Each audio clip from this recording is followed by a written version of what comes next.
오늘의 주요 뉴스입니다. 코로나19 신규 확진자가 전국적으로 40만여 명이 전염된 가운데 도내에서도 하루 10,000명대 발생이 일주일째 계속되고 있습니다.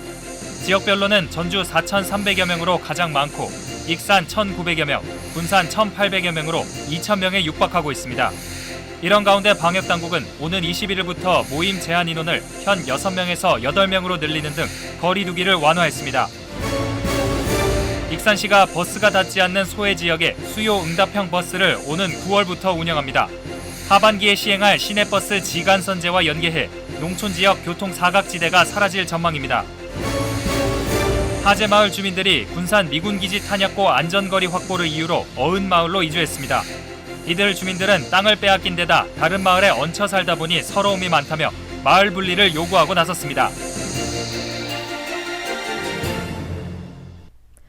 여러분 안녕하십니까? 3월 18일 금요일 KCN 종합뉴스입니다.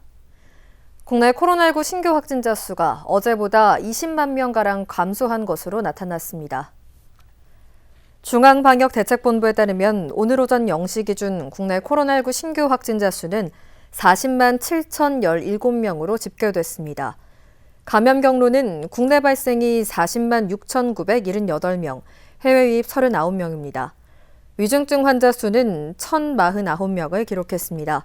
사망자는 301명이 늘어 누적 사망자 수는 11,782명입니다. 도내 코로나19 신규 확진자 수가 일주일째 10,000명대로 발생하고 있습니다.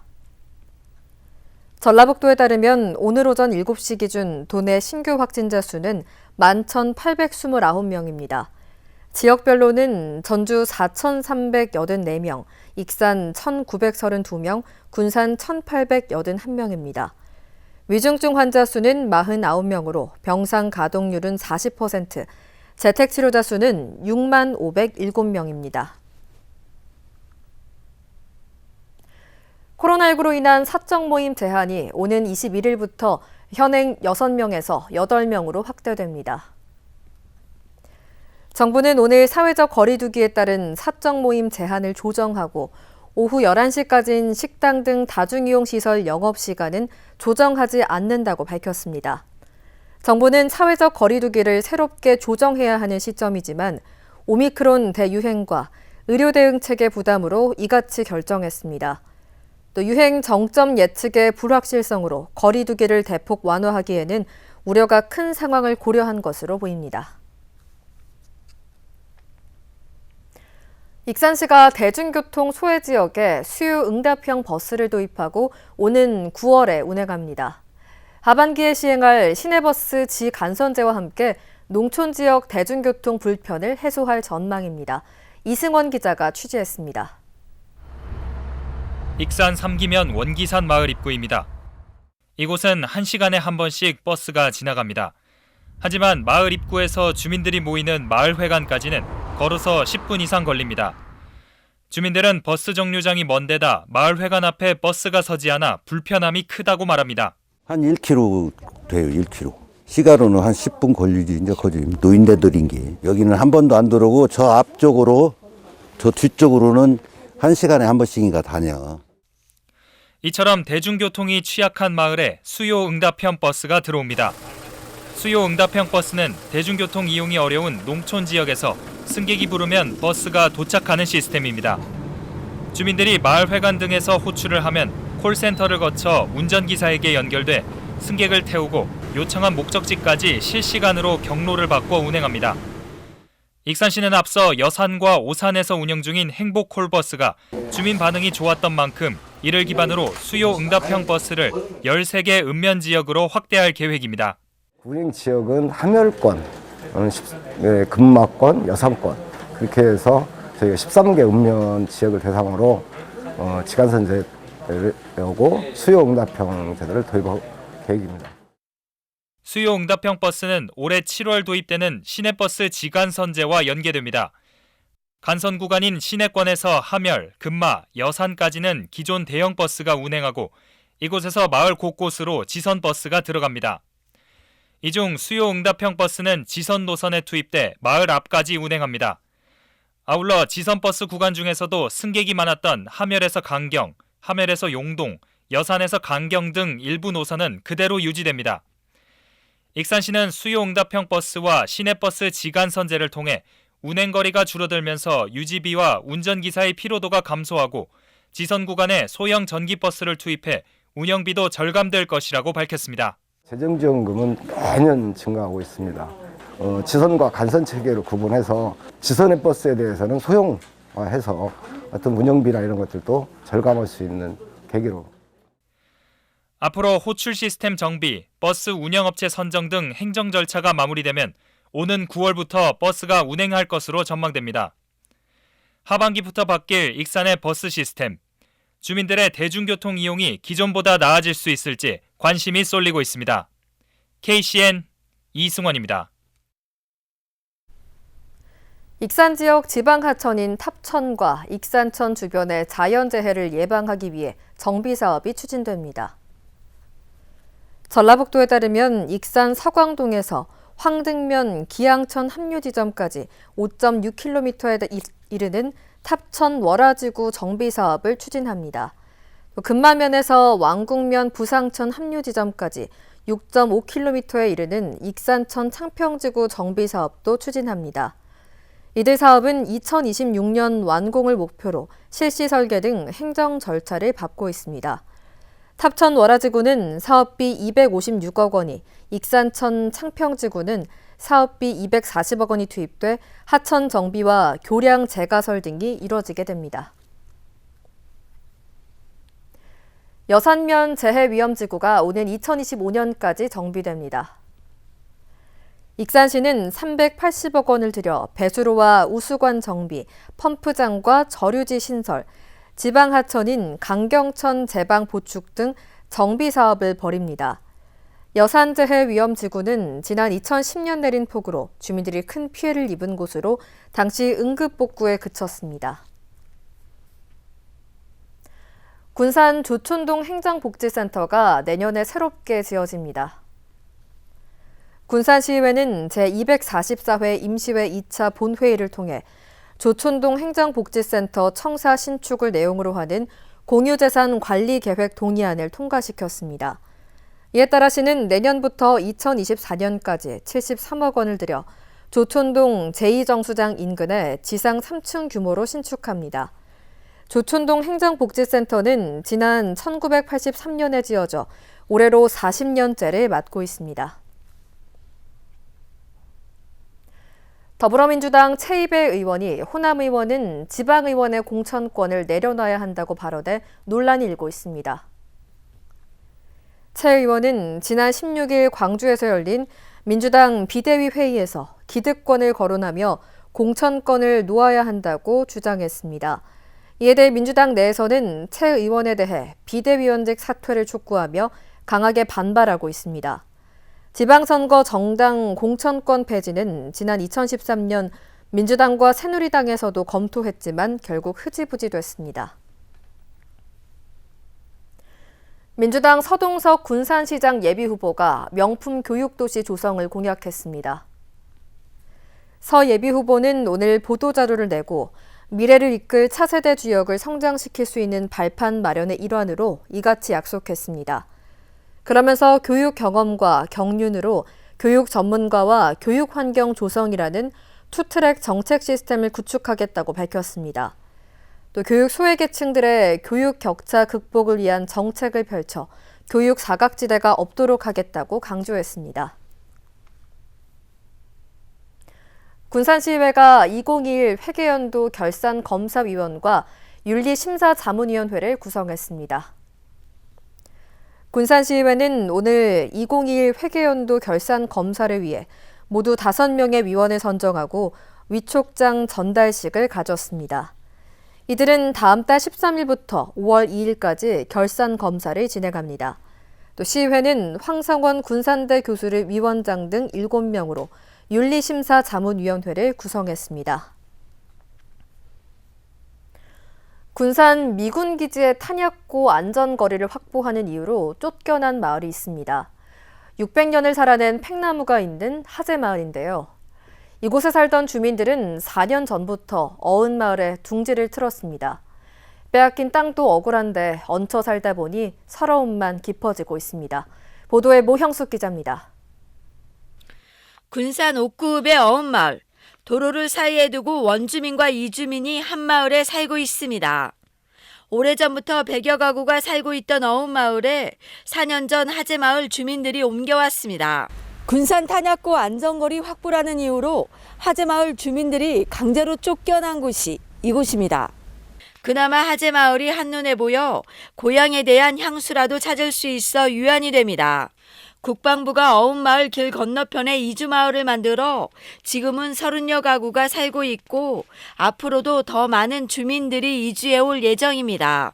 하지만 어음마을에 얹혀 살다 보니 정보도 늦고 원주민과 보이지 않는 갈등에 눈치 보는 게 일입니다. 이주 지역 주민들은 그래도 기존 옥급 어음마을 그 주민들하고 그것도 그래서 옥서면 하재 지역에서 이주하게 되었으나 그래서 좀 보이지 않게 좀 융합하기가 힘들고 그래도 그 보이지 않게 행정적으로나 소식이 좀 늦어지고 그런 어려움이 있습니다. 무엇보다 하재에 대한 그리움이 커지면서 예전에 살던 사람들이 하나둘 모여들고 있어 마을 분리가 절실한 상황. 그래서 더구나 여기다 해주라겠지. 우리가 요 고향 보인 데서 여기 땅을 조성해주면 여기서 집 짓고 좀 그래도 다는 안 돼도 그래도 좀 모여서 살 사람들은 삶을 쓰겠다 하고 해주라고 이렇게 이제 지금 시에서 있던 사람들도 차근차근 와요. 하지만 예전부터 어음마을에 살던 일부 주민들이 마을이 쪼개지고 고령화에 인구가 줄면 결국 마을이 사라질 수밖에 없다며 반대하고 있습니다. 군산시는 조례에 따라 20가구 이상일 경우 마을 분리가 가능한 만큼 주민 간의 협의점을 찾으면 승인해 주겠다는 입장입니다. 한순간에 고향을 잃은 하재마을 주민들. 땅을 빼앗긴 것도 모자라 마을 이름마저 찾지 못하면서 서러움만 깊어지고 있습니다. KCN 모형숙입니다. 행인들에게 비비탄 총을 쏜 30대가 경찰에 붙잡혔습니다. 익산경찰서는 특수폭행 혐의로 30대 A씨에 대한 구속영장을 신청했다고 오늘 밝혔습니다. A씨는 지난 1월부터 이달 초까지 익산시 영등동 일대를 돌며 행인들의 팔과 다리 등에 비비탄 총을 쏜 혐의를 받고 있습니다. 거리에서 비비탄을 쏘는 사람이 있다는 신고를 받고 출동한 경찰은 폐쇄회로 CCTV 등을 추적해 A씨를 검거했습니다. 경찰은 현재까지 파악한 피해자만 20명 정도라며 피해자가 더 있을 것으로 보고 여죄를 수사하고 있다고 말했습니다. 편의점에서 흉기를 들고 금품을 빼앗으려 협박한 40대가 구속됐습니다. 익산경찰서는 오늘 특수강도 미수 등의 혐의로 45살 A씨를 구속했습니다. A씨는 지난 13일 밤 9시쯤 익산 마동의 한 편의점에서 흉기를 들고 금품을 내놓으라 협박한 혐의를 받고 있습니다. 경찰은 범행 경위를 고려했을 때 재범 가능성이 높다고 보고 구속 수사를 진행하고 있으며 사건을 검찰에 송치할 예정이라고 밝혔습니다. 검찰이 사업 청탁 대가로 수억 원을 수수한 혐의를 받는 최규성 전 농어촌공사 사장의 2심 재판에서 징역 6년을 구형했습니다. 검찰은 어제 열린 최 전 사장의 항소심 재판에서 최 전 사장에게 징역 6년을 선고해달라고 재판부에 요청했습니다.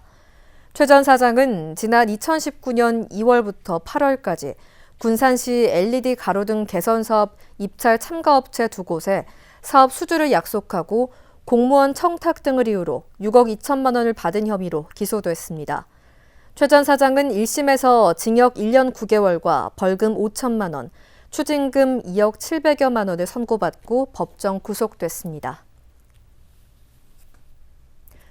이장호 군산대학교 교수가 제9대 총장에 임명됐습니다. 군산대는 오늘 문재인 대통령이 군산대 제9대 총장으로 이같이 발령했다고 밝혔습니다. 이 신임 총장은 지난해 치른 선거에서 총장 임용 후보자 1순위로 선출된 후 석 달 만에 발령을 받았습니다. 임기는 오는 2026년 3월 17일까지 4년입니다. 지난해 도내 혼인 건수가 크게 줄어든 것으로 나타났습니다. 통계청에 따르면 지난해 도내 혼인 건수는 5,325건으로 전년 대비 6,053건보다 12% 감소했습니다. 전국적으로도 혼인 건수는 같은 기간 9.8% 감소하고 코로나19로 외국인의 입국이 크게 줄면서 국제 결혼도 14% 넘게 줄었습니다. 한편 도내 평균 초혼 연령은 남자 33.4세, 여자는 30.6세였으며 평균 재혼 연령은 남자 50.9세, 여자 46.5세였습니다. 군산시가 재활용품 교환 사업 활성화를 위해 교환 기준을 대폭 완화했습니다. 군산시는 그동안 교환 기준이 복잡해 시민들의 불편이 커지자 종이팩 용량은 1000ml 단위로 폐 건전지, 아이스팩은 킬로그램 기준을 완화했습니다. 종이팩을 교환할 경우 용량 1000ml 미만은 20매 화장지 한 롤과 1000ml 이상은 10매 화장지 한 롤을 지급합니다. 폐 건전지는 500g 기준 종량제 봉투 1장, 아이스팩은 2kg 기준 종량제 봉투 1장을 지급합니다. 계속해서 전북권 뉴스입니다. 10대 의붓 딸을 성폭행한 아버지가 경찰에 구속됐습니다. 전북경찰청은 17일 성폭력 범죄 처벌에 관한 특례법 위반 혐의로 40대 A씨를 구속해 수사하고 있다고 밝혔습니다. A씨는 지난 6년 동안 의붓 딸 B양을 여러 차례 성폭행한 혐의를 받고 있습니다. B양은 가족이 힘들어할 것을 우려해 이 같은 사실을 숨기고 있다 가족에 의해 드러난 것으로 알려졌습니다. 전북도 교육청이 올해 17개 학교의 학교숲 조성을 추진합니다. 도교육청에 따르면 올해 학교 생태체험학습장 조성 계획에 따라 9억여 원의 예산을 지원합니다. 올해 학교숲 조성 대상 학교는 군산 경포초, 해성초, 익산 용안중, 이리 서감초 등 17곳입니다. 학교숲 조성은 학생들의 자연교육 공간 조성을 위해 시작됐으며 지금까지 78곳의 학교가 지정됐습니다. 전주 상공회의소가 제49회 상공의 날을 맞아 우수기업에 대한 표창장을 수여했습니다. 상공회의소는 18일 지역경제 활성화 유공자 시상식을 열고 지역경제 발전에 헌신한 기업과 유공직원을 표창했습니다. 이날 모범기업은 7곳, 유공직원은 5명이 선정됐습니다. 윤방섭 전주 상공회의소장은 모범기업들이 코로나19로 어려운 상황 속에서도 남다른 열정으로 헌신해왔다며 앞으로도 지역경제가 더욱 활성화되도록 많은 역할을 해줄 것을 당부했습니다. 지금까지 전북권 뉴스 이승원입니다.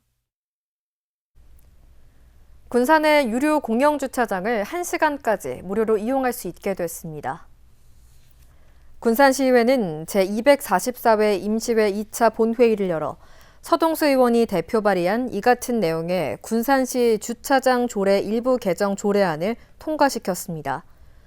이에 따라 그동안 한 번 주차할 경우 500원의 기본 요금을 내야 했지만 앞으로는 1시간까지 공영주차장을 무료로 이용할 수 있습니다. 대신 하루 주차요금은 기존 5시간 이상을 기준으로 1급지는 소형과 대형 각각 6,000원과 9,000원에서 8,000원과 12,000원으로 인상됩니다. 원광대학교 창업지원단이 중소벤처기업부가 시행한 2022년 제도전 성공 패키지 사업에 선정됐습니다. 원광대에 따르면 이번 사업은 올해부터 3년 동안 총 42억 원을 들여 재창업을 희망하는 사람에게 컨설팅과 사업자금 지원 등 단계별로 밀착 지원합니다. 창업지원단은 교내에서 진행 중인 취업 정책과 연계해 재학생 취업률 향상에 기여하겠다고 밝혔습니다. 익산시가 아이돌봄 시스템을 확대 운영합니다. 익산시는 공고를 내고 우리마을 돌봄 공동체 수탁자 2곳을 모집합니다. 우리마을 돌봄 공동체는 마을이나 아파트에 거주하는 주민들이 공동체를 구성해 아이들을 돌보며 양육 부담을 해소하는 주민단체입니다. 현재 모현동과 황등면 등 4곳이 운영되고 있으며 올해는 6곳을 운영할 계획입니다. 군산시가 청년들의 장기 근속과 자산 형성을 지원하기 위해 청년 내일체험 공제 지원 사업 참여 기업을 모집합니다. 대상은 도내 중소기업에 근무하는 만 15세에서 34세 이하 청년으로 월 12만 5천 원씩 2년 동안 300만 원을 적립하면 1,200만 원이 적립되고 입사 2년 후 만기 수령이 가능합니다. 공제 가입 기업에게는 청년 근로자 한 사람당 연간 최대 480만 원을 추가로 지원합니다. 이어서 우리 동네 소식입니다.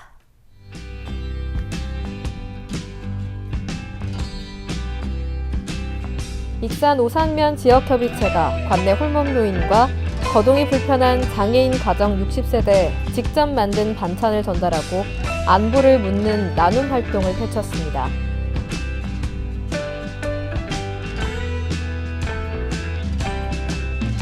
군산 흥남동 지역사회보장협의체가 예쁘 카페를 착한 가게 28호점으로 선정하고 현판을 전달했습니다.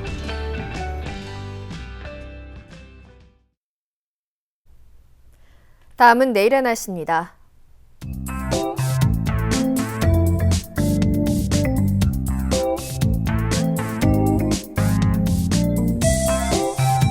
내일 우리 지역은 흐리고 비가 내리겠습니다.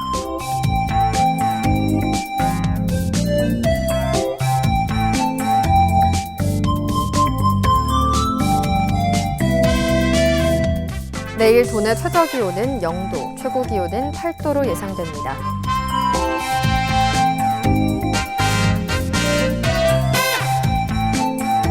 군산의 아침 기온은 5도에서 출발해 낮에는 7도까지 오르겠습니다.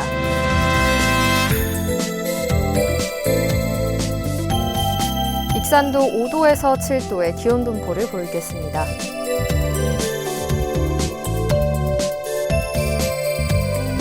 바다의 물결은 서해남부 모든 바다에서 1m에서 4m로 매우 높게 일겠습니다. 날씨였습니다.